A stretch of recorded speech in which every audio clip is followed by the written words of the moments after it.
pelit, matre, atau bahkan terlalu perhitungan dengan uang, itu bisa jadi adalah labels yang sering didengar oleh teman-teman yang punya Saturn di second house. Atau kamu merasa sangat tertutup, entah itu terkait kondisi keluarga kamu atau kondisi keuangan kamu. Tapi teman-teman yang punya Saturn di second house, besar kemungkinan ada masanya dalam hidup kamu di mana kamu dibentuk. Toh Saturn itu adalah planet yang mendisiplinkan, planet yang meminta kita untuk bisa bertanggung jawab dan berkomitmen terkait isu yang ada di house tempat Saturn itu berada. Karena kita lagi bahas tentang Saturn di second house itu erat kaitannya dengan uang, keuangan, talenta, bakat, rasa percaya diri, pengajaran. Dan biasanya Saturn itu, buat teman-teman yang punya Saturn di second house, entah kamu memang bertumbuh di lingkungan keluarga yang punya isu atau punya masalah dengan keuangan atau kondisi keuangan atau karir, atau kamu bertumbuh dan terlahir di lingkungan yang aku bisa bilang secara finansial kekurangan atau miskin materi gitu ya, atau kamu merasa seakan kondisi keuangan kamu tuh terlalu naik turun. Tapi itu adalah bagian dari pelajaran yang perlu kamu ambil. Second house itu juga ada kaitan dengan nutrisi dan keluarga. Mungkin teman-teman yang punya Saturn di second house itu bertumbuh di lingkungan keluarga yang dalam cara apapun ya, entah secara emosional, fisik, finansial, atau apapun, kamu merasa kekurangan kebutuhan basic atau kebutuhan dasar. Entah itu dalam bentuk kebersihan, atau gizi, atau uang. Bisa jadi memang karena aku bilang tadi, secara finansial tidak cukup, atau kamu memang bertumbuh di lingkungan keluarga yang pelit banget atau terlalu konservatif dan sangat-sangat disiplin. Tapi seperti aku sudah bilang dan aku sering bilang, Saturn delays but it doesn't forget. Biasanya Saturn itu tergantung bagaimana transit dan dampak masing-masing di birth chart masing-masing individu. Tapi teman-teman yang punya Saturn di second house, cenderung kalian akan bisa mulai melihat hasil atau progres dari Saturn lessons kamu, dampak dari Saturn lessons kamu, terutama kalau kamu memang sudah mempelajari pelajarannya dengan baik. Itu setelah 28 tahun sampai 32 tahun, mostly 32 tahun yang benar-benar kelihatan banget rewards-nya setelah Saturn return yang pertama. Toh kita selama hidup pasti bisa melewati lebih dari satu Saturn return, tergantung apakah Tuhan memberkati kita dengan usia yang panjang atau tidak. Ibaratnya kita perlu ngelepasin atau ngebuang dulu residu atau masalah terkait isu-isu di Saturn tersebut. Tapi bukan berarti teman-teman yang punya Saturn di second house itu nggak akan pernah bahagia loh dalam hidupnya, tidak. It's very related ups and flow, sangat-sangat mengalir, terutama segala hal terkait keuangan, gizi, nutrisi, self-esteem, rasa percaya diri, dan hubungan kamu dengan keluarga juga, atau tanggung jawab kamu dengan keluarga, dan memaknai makna atau valuesmu sendiri. Tapi kalau kalian punya dampak Saturn yang positif, dan memang pasti ada positif dan negatifnya ya, dengan kalian punya Saturn di second house, itu sangat-sangat membuatmu itu menjadi pribadi yang, kamu bertumbuh menjadi pribadi yang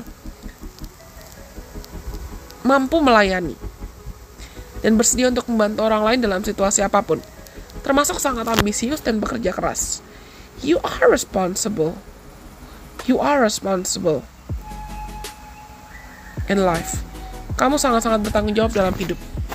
Dan teman-teman yang punya Saturn di second house,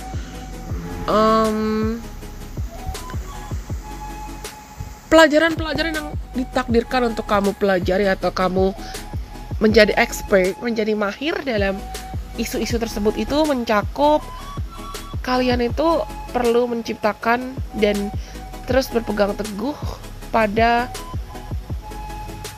apa yang berharga dan apa yang membuatmu berharga dari dalam dirimu sendiri. You define your own meaning of values and worth.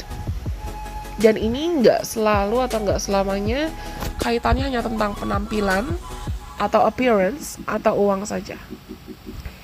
Dan kalian juga perlu belajar untuk meningkatkan self-esteem kamu. Meningkatkan rasa percaya dirimu, terutama dengan dirimu sendiri. Dan membangun serta menjaga developing and sustaining healthy relationship with your body, with your own resources, and your own personal talents. Belajar untuk kamu bisa menghargai resource itu semacam apa yang kamu punya, values kamu, talenta dirimu sendiri.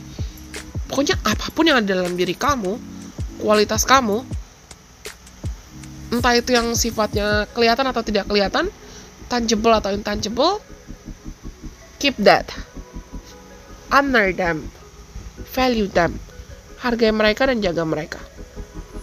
Dan teman-teman yang punya Saturn di second house, kalian perlu belajar untuk bisa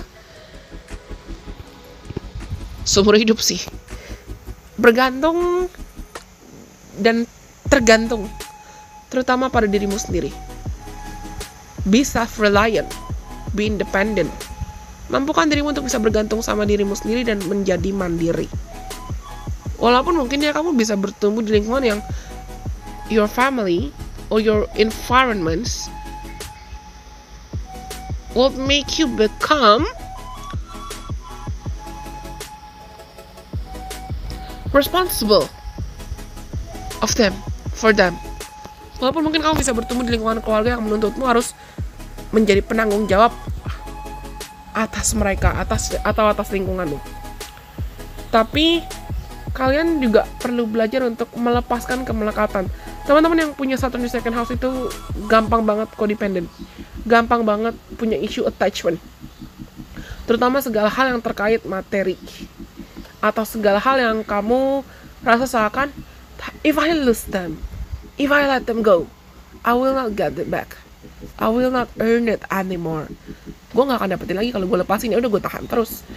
Dan kalian itu rawan banget jatuh ke pola hoarding, aka disimpan-simpan segalanya, entah itu memori atau barang yang padahal kamu gak butuh. Dan pernah dengar gak istilah the art of simplicity? Kesederhanaan. Teman-teman yang punya Saturn di second house, kalian perlu belajar tentang memaknai kesederhanaan. Being simple and values what's worthy, values what's truly worthy. Hargai kesederhanaan dan apa yang memang betul-betul berharga. Seperti aku bilang di awal, pelajaran yang kalian miliki mungkin memang ada kaitan dengan memaknai cukup sesuai kebutuhanmu sendiri.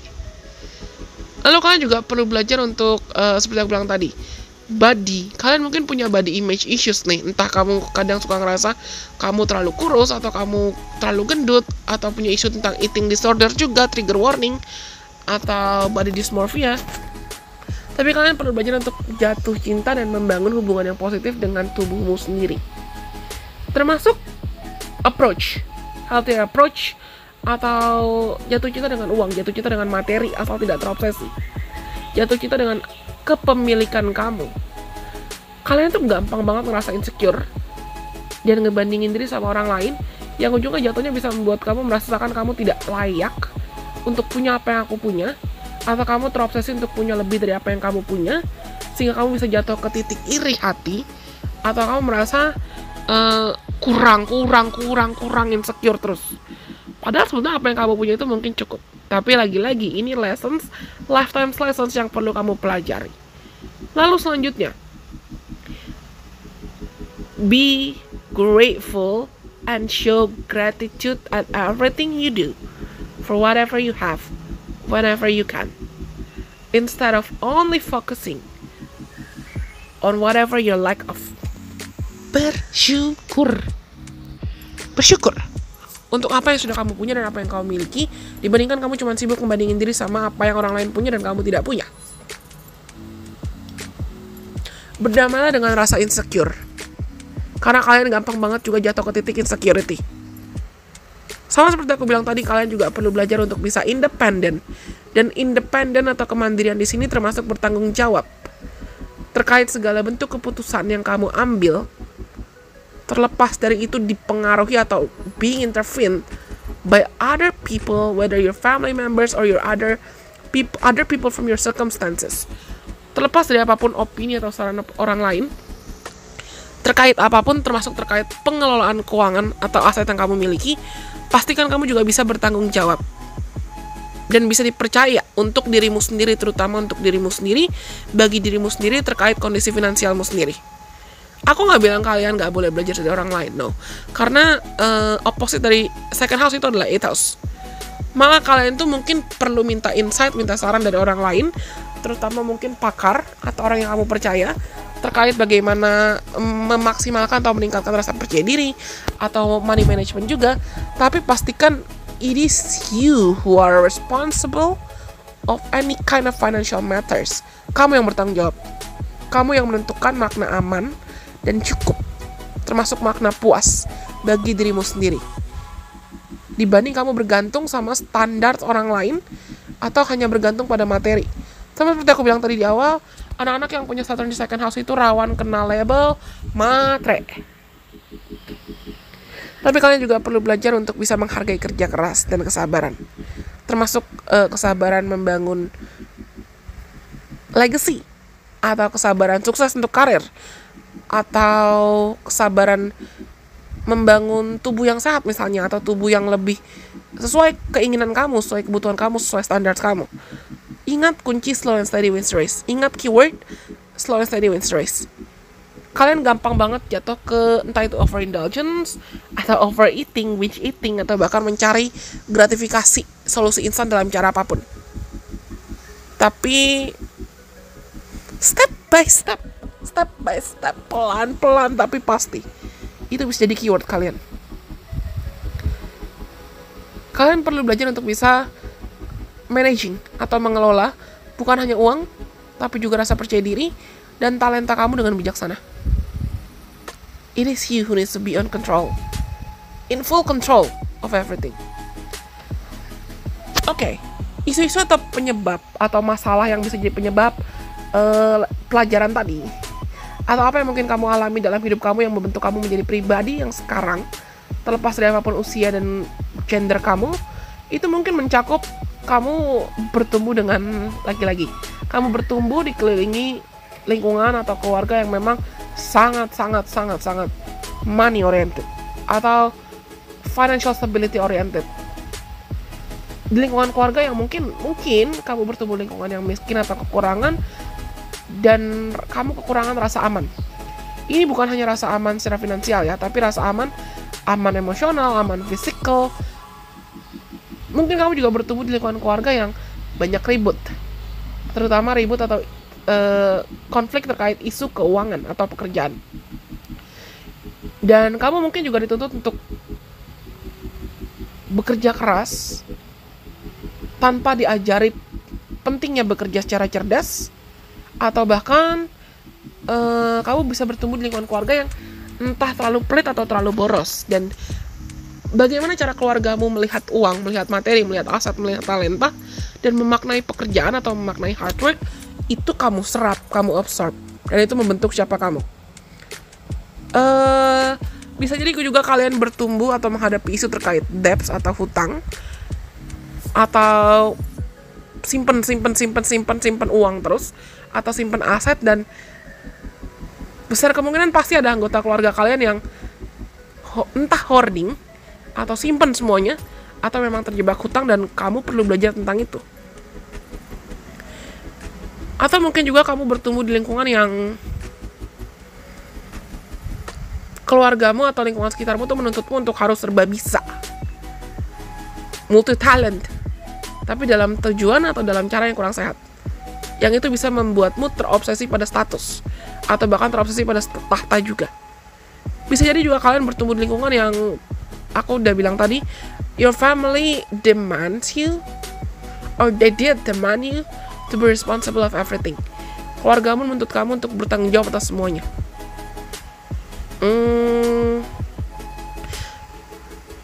Bisa jadi kalian juga bertumbuh dengan kamu yang minder dengan penampilan kamu, atau kamu yang minder dengan pencapaian kamu yang minder dengan keuangan kamu, atau apa yang kamu pakai dan apa yang kamu punya.